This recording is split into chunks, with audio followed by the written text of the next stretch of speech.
the kind of infestation, what is the source of infestation, all those things we have learned.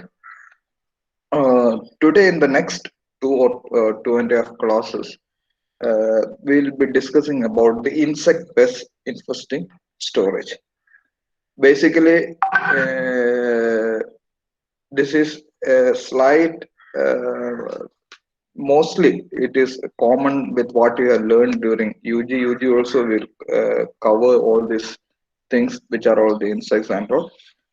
I don't elaborate more because for entomology students, even species difference may be taught, but there are students from other departments, so I'm not taking into individual species. Say, Brookit, Callicebrucus, we have three species: Maculatus, Chinensis, and Analis. If it was for entomology students, we could have gone for the species-wise difference, but we have students from other departments, so I'm not going into it. I'm teaching only basic things, and the primary part, the classification and all, it is what you have learned during your UG itself. Okay, I'll start sharing my.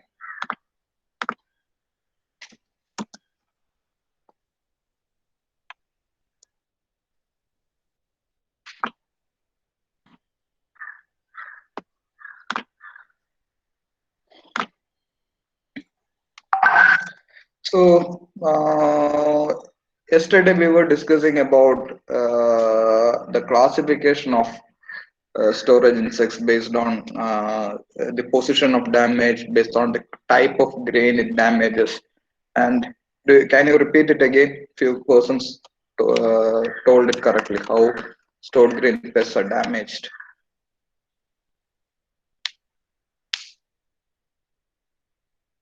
How stored grain pests are classified. Sorry, internal, external. Then one more kind of classification is there. Primary and secondary. Yes. So this is what we will discuss today first. With that is how the storage pests are classified. The storage insects are classified based on the position of damage and the type of grains it's damages. Position of damage means whether it is feeding from outside the grain or whether it is feeding from inside the grain. So that is one way of classification.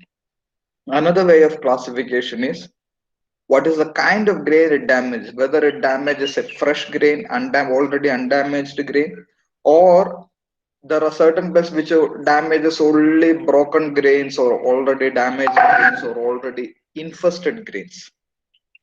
So that is another kind of classification. So this is what we discuss today first. The first is the classification based on the position of damage, where there are certain storage pests which feeds only from outside the grain. It won't enter into the grain, either the adults or grubs. It won't go into the inside the grain. It will feed the grains from outside, and the major advantage of it is it can be easily detected as the insects are present outside the grain.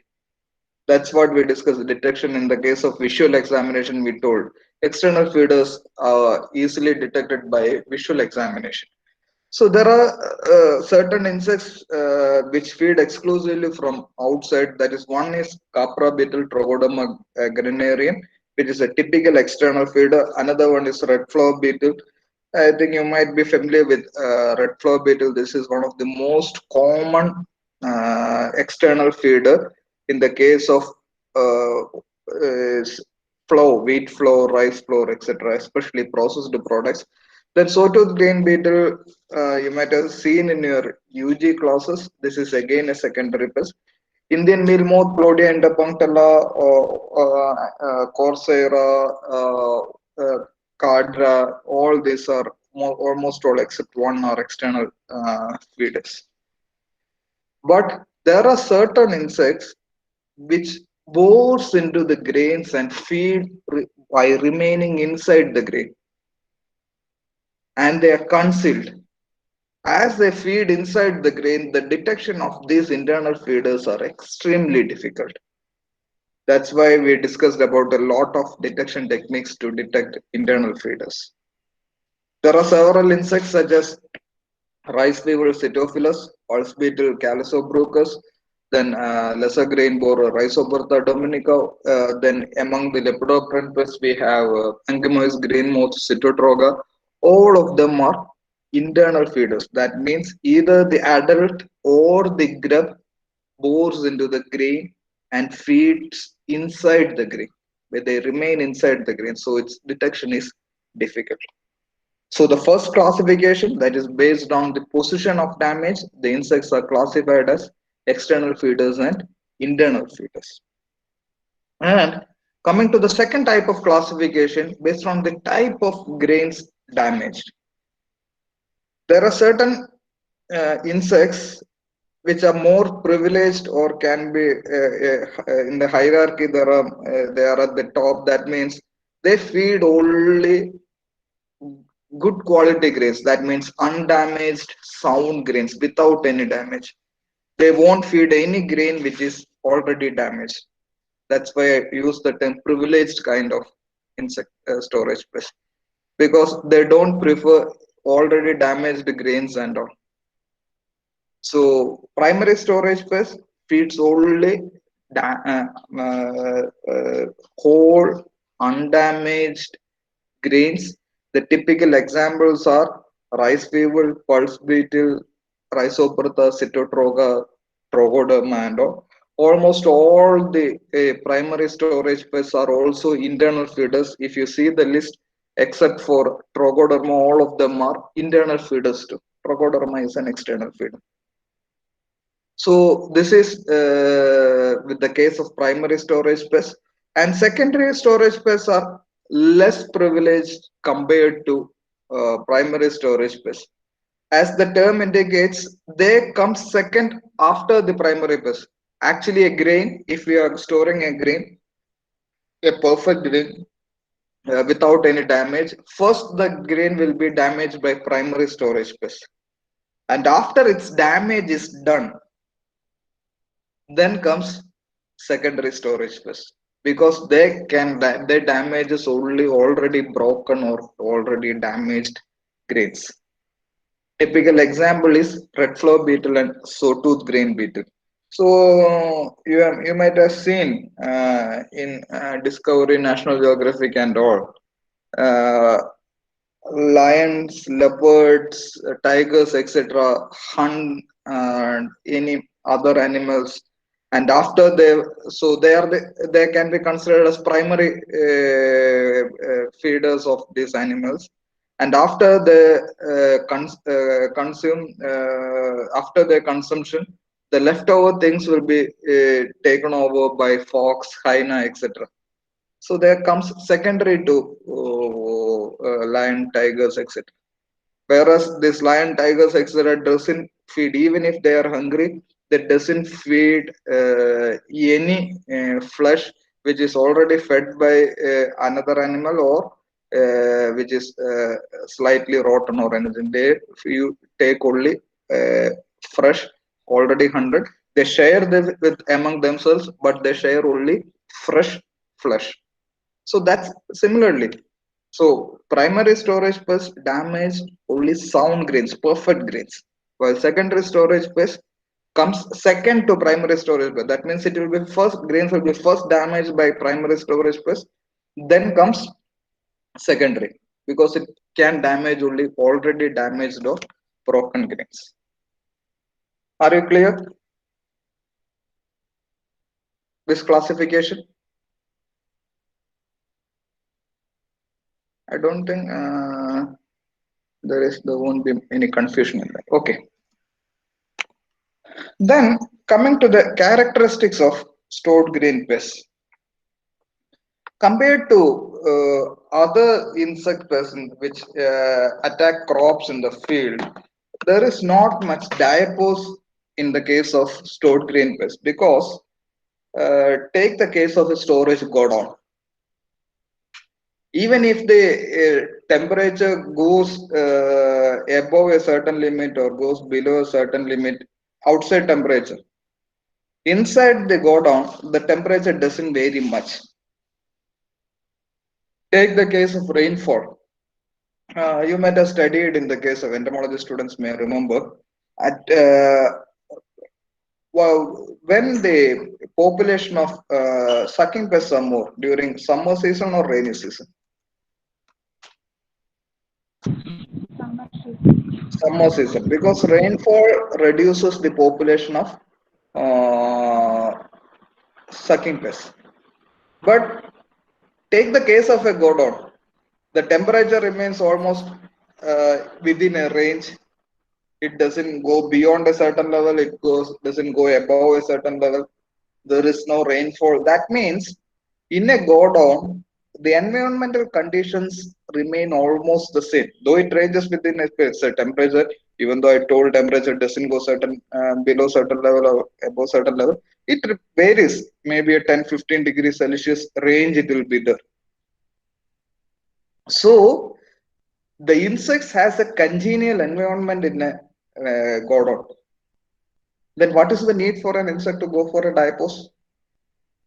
Diapause in insect is in response to adverse climatic conditions.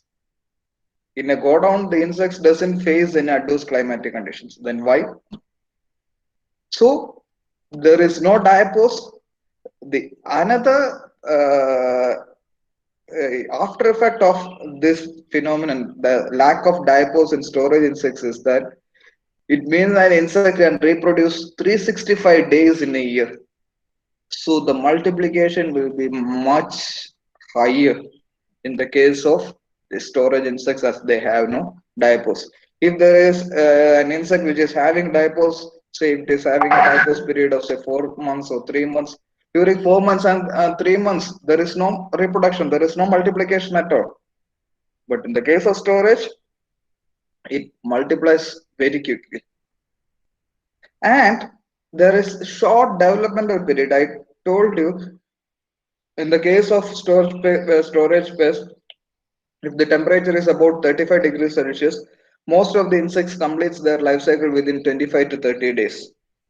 That means at least a minimum of 12 generations can be there in the case of storage space. So 12 generation means it's huge without any adverse climatic conditions.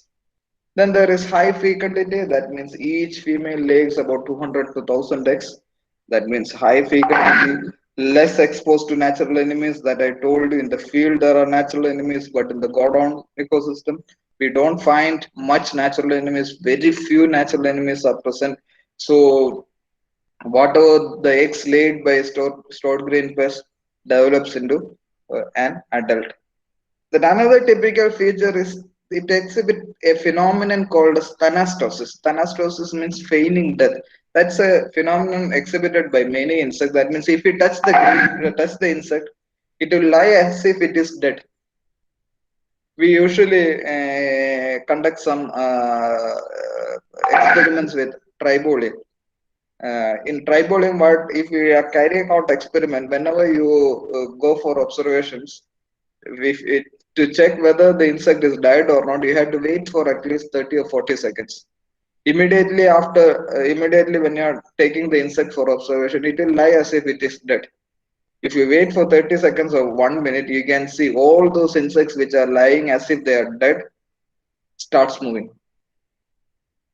So they have the habit of feigning death even when we disturb it, and most of the insects exhibit another phenomenon that is negative phototaxis. They move away from sunlight. That you can expect because Gordon conditions, it's almost dark in nature. So these insects multiply in a darker environment, so it they prefer dark conditions, so it exhibits negative phototaxics, move away from sunlight. And in case of field pests, you might have studied insects belonging to different orders, different families. attacking various crops. You might have studied orthopterans damaging the crops. You might have studied thyssanopterans. You might have studied hemipterans. You might have studied dipteran, coleoptera, lepidoptera. So many orders which are attacking crops. But in the case of storage, we usually have only insects belonging to two major orders, that is Coleoptera and Lepidoptera. We don't have any hemipteran succubus damaging stored grains. We don't have any Thysanopteran damaging the stored grains. We don't have any orthopterans damaging the stored grains. We don't have any dipterans damaging the stored grains. So only most of the storage pests are coleopterans and lepidopterans. One more order, that is Socotra, is also there in storage, but it's not considered as a major pest in our country. But after maybe 5 or 10 years later, Socotra may be considered as a major pest. Socotrans are considered as a huge pest in Australia. If you see research work carried out in Australia, you can see several papers published from Australia with respect to management of sources in storage. It doesn't cause any direct loss to food grains, but the Socotra, sources, we call it as sources. Etymology students may know what is a sourced. Sources are extremely minute insects. We will discuss it tomorrow or day after tomorrow. So sources, it doesn't cause much damage to grains, but it causes allergic reactions to human beings. That's the importance of sources. These allergic reactions, you might have studied. Western people are extremely allergic in nature compared to us. We people are not that allergic, but there are some people are allergic to gluten. They can't take any material containing wheat. Some people are allergic to milk. They won't take milk. So this allergic reactions. That's why if you have any packet brought from abroad, especially from Europe, US, Australia, etc., there will be an allergic warning depicting the chances of allergy from that particular commodity.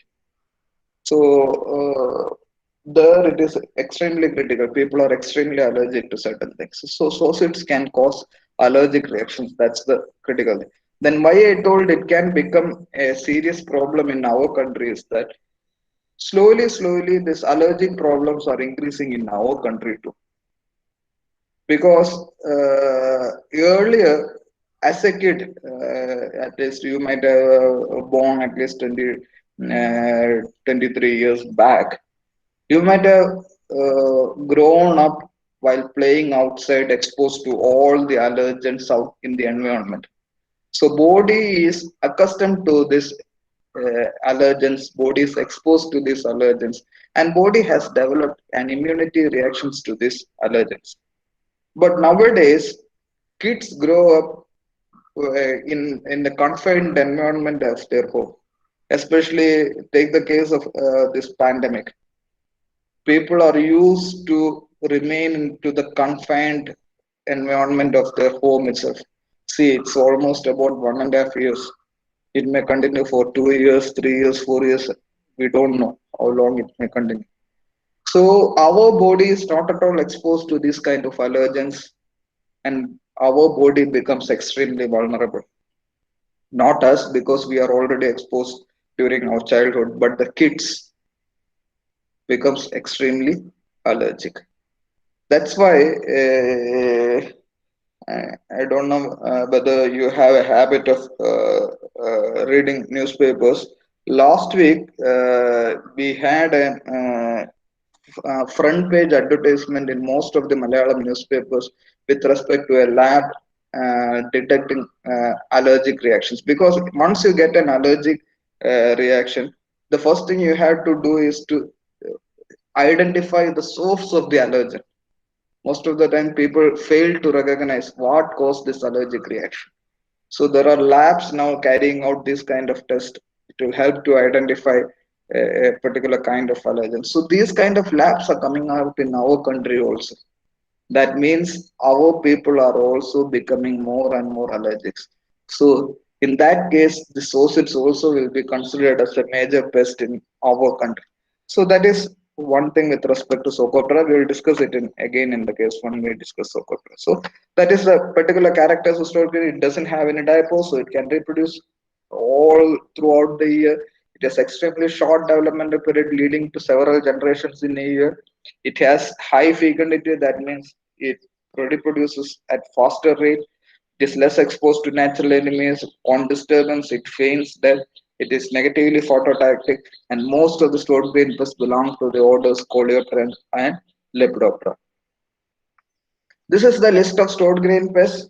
The first we will be discussing about Coleoptera. In Anopidae family, we have two pests. One is cigarette beetle and drugstore beetle. Cigarette beetle is Lasioderma sericoni and drugstore beetle is Stigobium penici. So the first family is Anopidae in Coleoptera. We have cigarette beetle and drugstore beetle. Cigarette beetle is Lasioderma sericoni and drugstore beetle is Stigobium penici. Next family is Anthribidae. Anthribidae we have coffee bean weevil. Its scientific name is Aracetus fasciculatus. Next is Bostrichidae, lesser grain borer, Rhizobertha dominica. It is an extremely important pest belonging to the family Bostrichidae, Rhizobertha dominica. Then we have Chrysomelidae. Actually, earlier the family was Bruchidae. Now it is included in the family Chrysomelidae, and it is subfamily Bruchinae. We have pulse beetle, which exclusively feeds on pulses. We have three species: Calosobrochus maculatus, chinensis, and analis. So that is with respect to the pulse beetles. Then we have another bruchid attacking seeds of tamarind or groundnut. The scientific name is Caridon serratus. Last week I got a sample of this tamarind beetle. Actually, in a cashew research station, and they're taking up some research on various accessions of tamarind. So they collected seeds of tamarind from several places to screen different accessions. And when they tried to sow it now, after receiving the rains, they found all these tamarind accessions infested by this Catodon serratus. So earlier I didn't have a sample of Catodon serratus, but now I have. When you come back, I will show you how does it look like. Then coming to the family Curculionidae, the largest family in the insect world. Here we have rice weevil Cytophilus. In the Cytophilus genus, we have three species: Cytophilus oryzae, Cytophilus granarius, and Cytophilus siamese. Cytophilus granarius is called as granary weevil. Cytophilus siamese is called as maize weevil. All these three, oryzae, granarius, and siamese, belongs to the family Curculionidae. So we have insects belonging to Anopidae. Anopidae we have Plasioderm and Stigobia. Anthribidae we have Aracetus. Postrichidae we have Rhizoprotha. In Bruchinae we have two genus, Calosobrochus and Caridon. In Curculionidae we have Cytophilus. Coming to the next set of coleoptera pests, the first is Cuccugidae. The common name is flat grain beetle. This is a minor insect, not commonly found. Cryptolestes ferruginous. Then we have the family Dermistidae, common names Capra beetle, Trogoderma granarium. Then Sylvanidae, saw-toothed grain beetle, Oracephilus surinamensis. Then in Tenebrionidae, we have one genus Tribolium with two species, Tribolium castaneum and Tribolium confusum. See, don't, this is a mistake, confusum, C is capital, it is autocorrection, correct it. Then we have the third tenebrionate insect, that is long-headed flower beetle, Latheticus oryzae. So we have Cuccugidae, flat grain beetle Cryptolestes, Dermistidae, Capra beetle Trogoderma, then in Sylvanidae, saw-toothed grain beetle Oracephilus. And in Tenebrionidae, we have Tribolium. Tribolium castaneum is red flower beetle, and Tribolium confusum is confused flower beetle. That is the common name. Commonly, we observe Tribolium castaneum over here. Tribolium confusum is not common here. I haven't seen Tribolium confusum here. Then it is Latheticus oryza, that is long-headed flower beetle.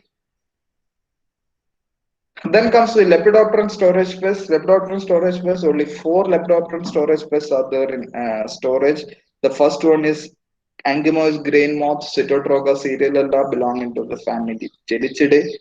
Then we have that name you might be familiar to you, rice moth, Coursera cephalonica, Galeridae. Then we have two insects belonging to the family Phycetidae, that is fig or almond moth, having the scientific name Cadra cautella, and Indian meal moth having the scientific name Plodia interpunctella. So the four Lepidopterans are Cytodroga, Cadra, Coursera, and Plodia. Okay, so this is the entire list of storage space. Usually, students doesn't like entomology because they usually say that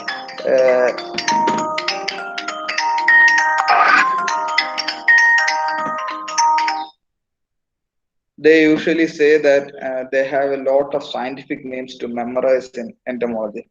But in storage entomology, you need not memorize. In this course, you need not memorize more than 15 or 20 scientific names. If you remember 15 or 20 scientific names, it's more than sufficient. So don't worry about memorizing scientific names. You can leave it.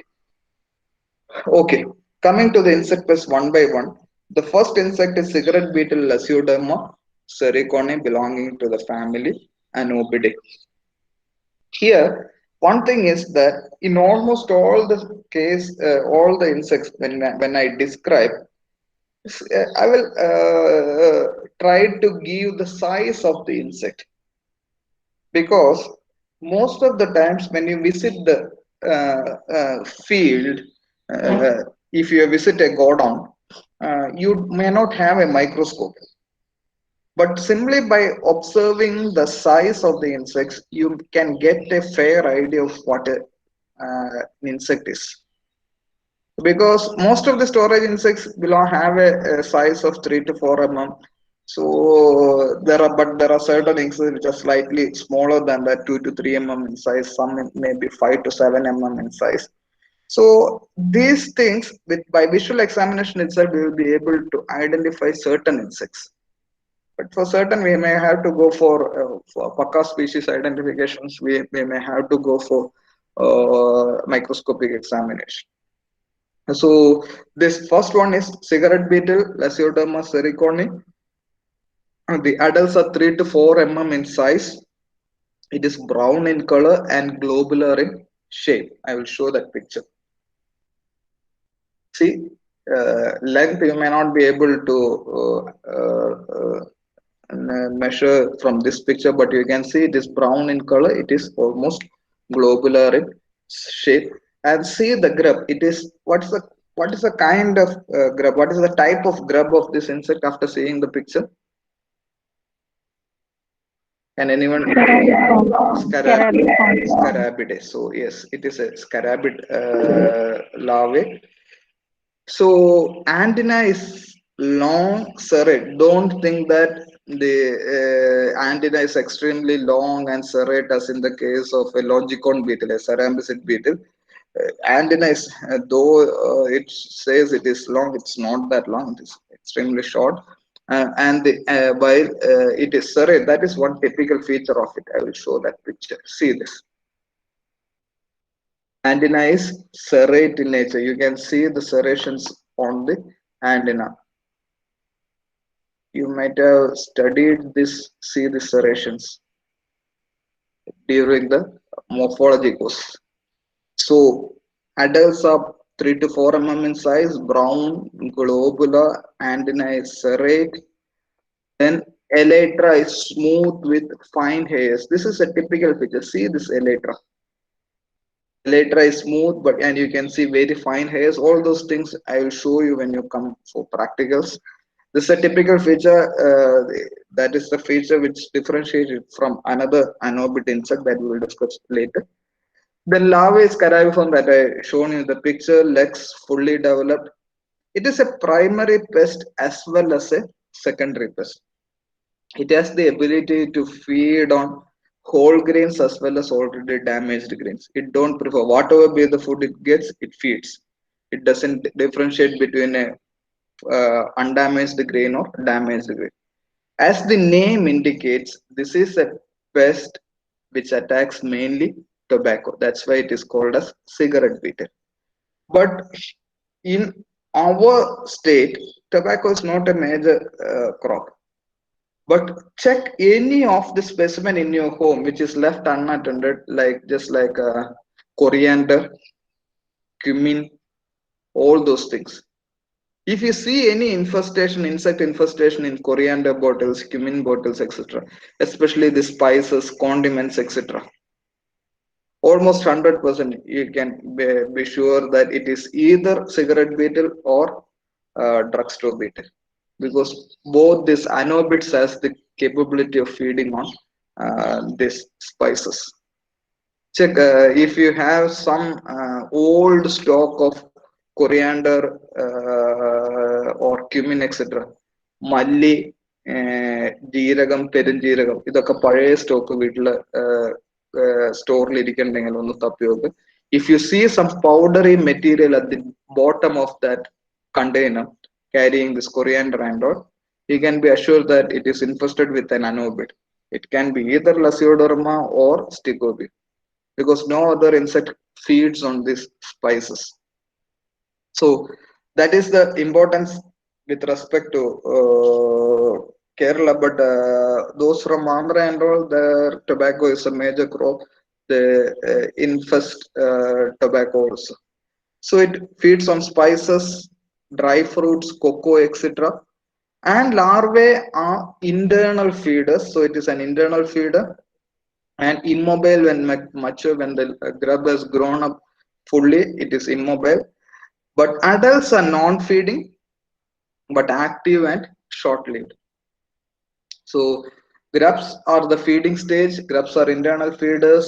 Adults are active but they are non-feeding and short-lived. So coming to the characters of Lasioderma, it is brown, globular, 3 to 4 mm in size with serrate antenna, elytra with very fine hairs, larvae is carabiform. It's a primary as well as secondary pest. It's an internal feeders. Only the grubs feed. Adults are non-feeding and short-lived. It mainly attacks tobacco as well as spices, dry fruits, cocoa, etc. This is the life history. This is just for your information. I won't spend much time on life history of any insect. See the cigarettes. Whatever holes you see on this cigarette is due to the infestation of Lasioderma. Okay. Coming to the next one, that is drugstore beetle, Stigobium panaceum.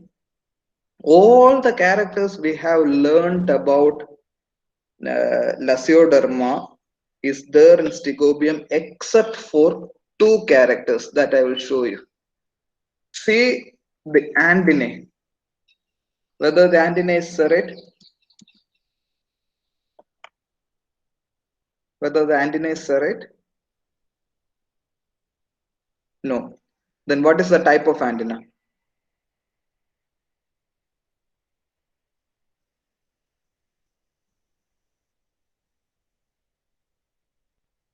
Entomology? Not filiform, clubbed. Ashish is correct. Others, filiform means the size of the antennal segments is uniform from the base of the antennae towards the tip. I will show one more picture. See this. Here, up to this, the size of the segments are same, but the last three antennal segments, flagellar segments, these are enlarged. That's why it is called as a clubbed antenna. And can you spot any difference on the elytra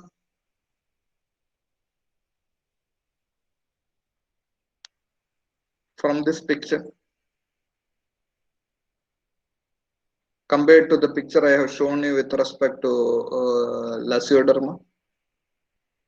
Lasioderma elytra was smooth. Yes, in Swedish, it's not smooth. Hairs, it's not the size of hairs. It's not smooth. There is very fine ridges on the elytra. You can see it over here. There is very fine ridges on the elytra. So these are the two characters which differentiate between Lasioderma and Stigobia, remaining all its same. It is 3 to 4 in size, brown, globular, but the antennae is clubbed, elytra with fine hairs, but very fine ridges. Larvae is carabiform, primary as well as secondary pest. Grubs are only the feeding stage. Adults doesn't feed. Grubs are they feeds on spices. So that is the case with Stigobium. So if you study certain characters, uh, except for two, Lasioderma and Stigobium, it is same, one and the same. And there is one more term which is called as bread borer for drugstore beetle because it damages bread. But I haven't seen any sample infested with Segovian till now. I don't know whether it damages bread or not, but literature says that it has the habit of feeding on bread.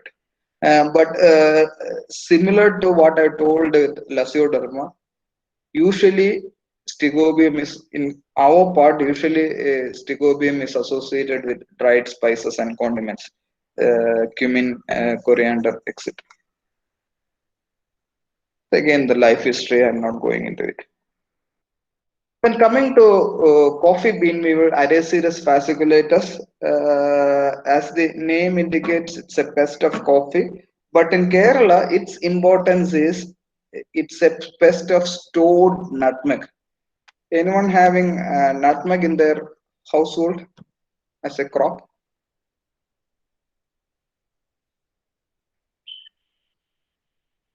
Because my native place is in the nutmeg belt of Kerala.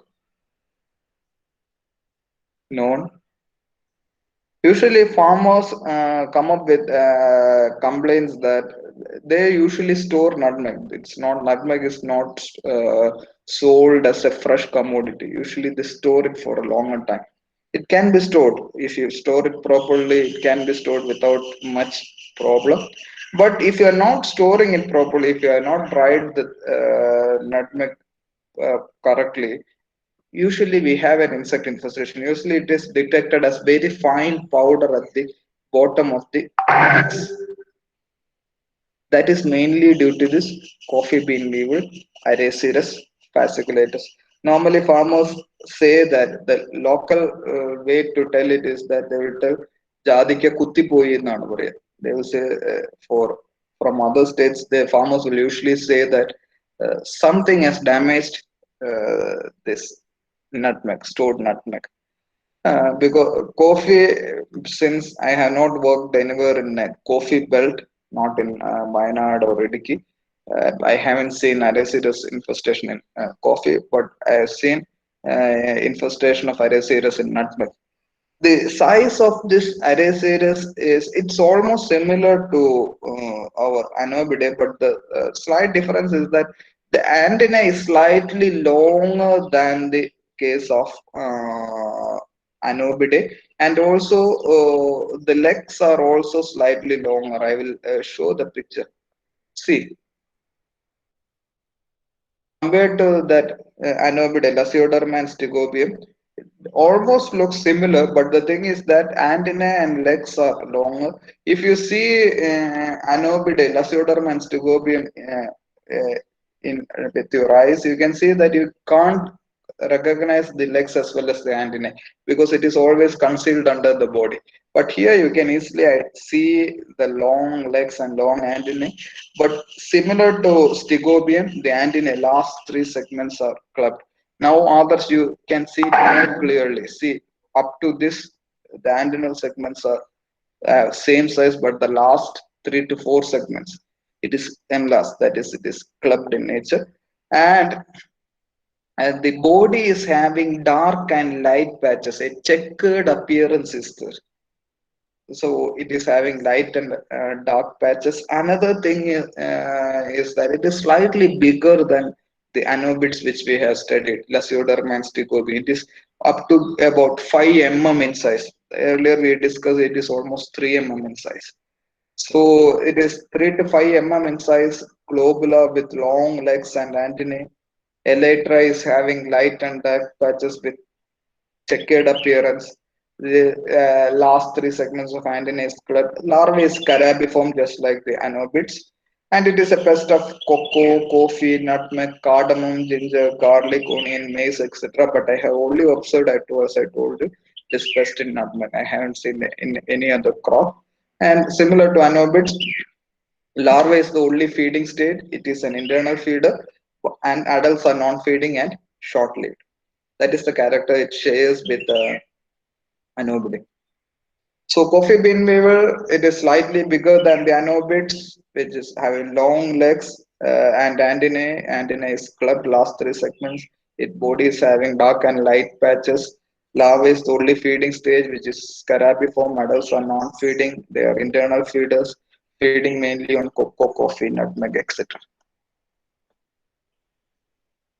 This is coffee bean weevil. You can see another picture. Here the checkered appearance is easily visible.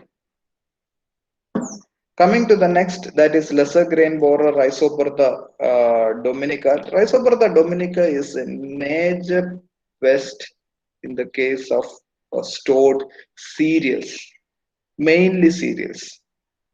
And this pest you can observe whenever you purchase some rice or wheat from the public distribution system, ration shops, because almost all the FCA Godon and Hall they have this Rhizoperta infestation, and it's the size is 3 mm. It is slightly smaller. If you see it, it is not that a bigger insect. It is 3 mm in size. It is dark reddish brown, cylindrical in cross section. See, it is the photograph of Rhizoperta, dark reddish brown, and you can see it is almost cylindrical in cross section. Another character is that is the character of the family Bostrichidae also. Can you identify the head over here, head of this insect? See, this is the head, this is the thorax, and this is the abdomen. If you see it from the top, you will see only thorax and abdomen. You can't see the head. If you see it from the side, then only you can see the head concealed under the thorax, bent downwards under the thorax. That is the typical feature of family Bostrichidae. Rhizoperta also belongs to the family Bostrichidae, wherein the head is bent downwards and concealed under the thorax. That is one typical feature of it. So adults 3 mm, dark reddish brown, cylindrical in cross section, head is bent downwards and concealed under the thorax, and the tip of the abdomen is tapered. I will show one more picture. Yes, there is tapering of the abdomen towards the tip, and now you can clearly see the head is bent downwards and concealed under the thorax.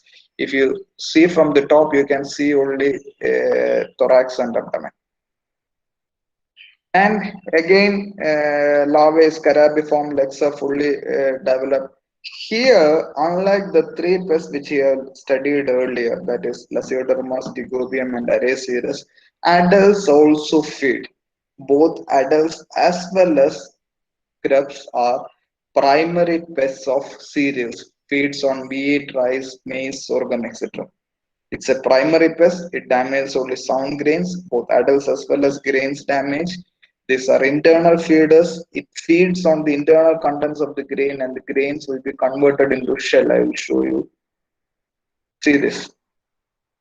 An internal feeder feeds the entire internal content of the grain, and only the outer structure will be remaining. So that is one typical feature. And because of the feeding of this grain, you can see flour at the bottom of the container. Whenever you see some stored grains and that stored container having some flour at the bottom, some powder at the bottom of the container, you can be 100% sure that there is some insect infestation. And the adults produce frost, they excrete, and because of the excretion, it spoils more grains than what they eat. So that is another economic importance of Rhizoperta. So Rhizoperta, it is slightly smaller, 3 mm in size, reddish brown in color, cylindrical in cross section, head is concealed under the thorax, abdomen is tapered, larvae is carabiform, adults as well as grubs are primary feeders, internal feeders of cereals. It converts the grain into flour, and adults produce frost, which spoils more than they eat. Coming to the next one, that is bruchids. So we have three species: Calosobruchus cainensis, maculatus, and analis. It is slightly bigger. You can easily identify 3 to 4 mm, globular in shape with long legs and antennae. You can see this. It's globular. I don't think, though the textbooks say that it is globular in shape. Uh, I usually say it almost a trapezoidal in shape. Whether I'll check whether, yeah, you can see it's almost a kind of trapezoid. Though the literature says that it is globular, and the antennae and legs are long compared to anobids and all. It is antennae and legs are long, and the elytra is having some pattern that you can see it over here, dark and light patches. You can see it over here. Another typical feature is that, can you see some white spots on these grains? And, actually, I could have put the pictures of Abinsha. Abinsha had very good pictures. Could you spot any white spots on that grains? No. Yes, yes. I'll show you a better picture just after this slide. I'll show the picture from the thesis of Abinsha, my student who just completed MSc. So he has taken very good pictures of that. He worked on Calcibrotus. So whenever you check any pulse in a store of your home, and if you see any white spot on that grain, you can be sure that it is infested with Calcibrotus. That white spot, white scale-like spot on that grain is nothing but eggs of Calcibrotus. What actually the bruchids do is that they glue sticks that eggs onto the grain. So that's what we see. That white spots is nothing but eggs of Calcibrotus. Here you can see that picture clearly. See this, that white spots, and it bores into the grain. Only the grubs, adults are not feeding. It's a primary pest. It's an internal feeder. Only the grubs damage. Adults are not feeding. So the adults are 3 to 4 mm, globular with long legs and antennae, elytra patterned and do not cover the abdomen fully. We call it as the pygidium is visible. Here you can see only this. This is the tip of the elytra. The rest of the abdomen is visible. That is with respect to the elytra. It is having a pattern. And as we discussed earlier also, this is a pest which starts its infestation in the field and continues into storage godowns.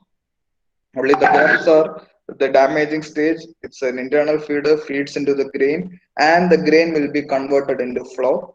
It's a primary pest, internal feeder, and we have scale like eggs glued onto the grains. So this is with respect to pulse beetle. I will stop for today. Groundnut broke it and all. We will discuss it tomorrow. We'll show the picture of uh,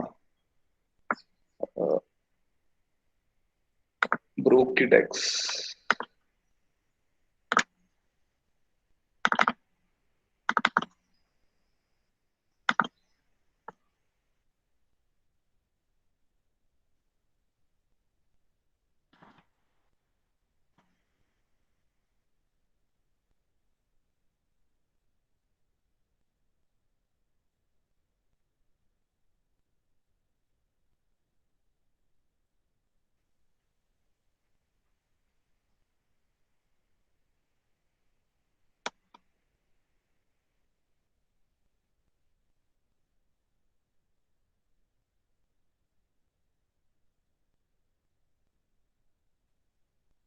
stability.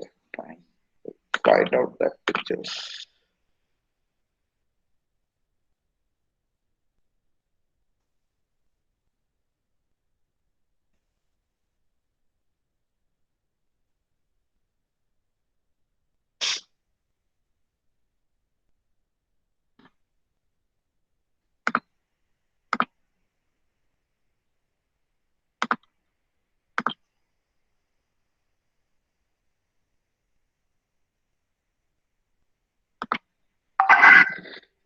You can see this.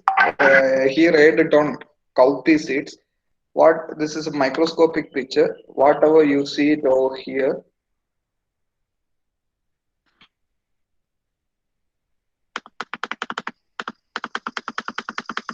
this is a single egg. Usually, brookets can lay more than one eggs also, but for the experiment, we took only those grains with the single eggs.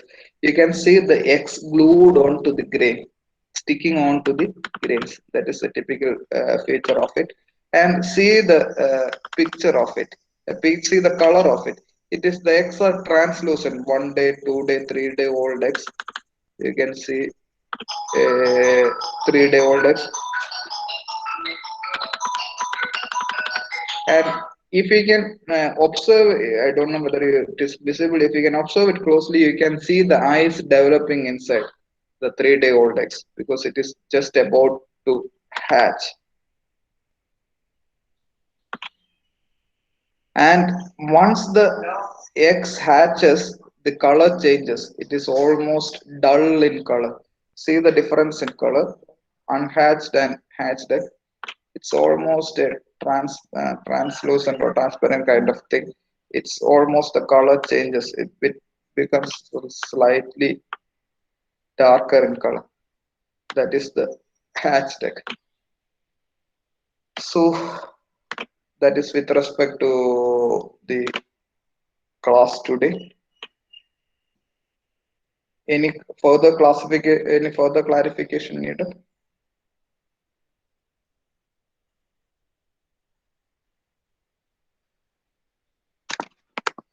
Okay.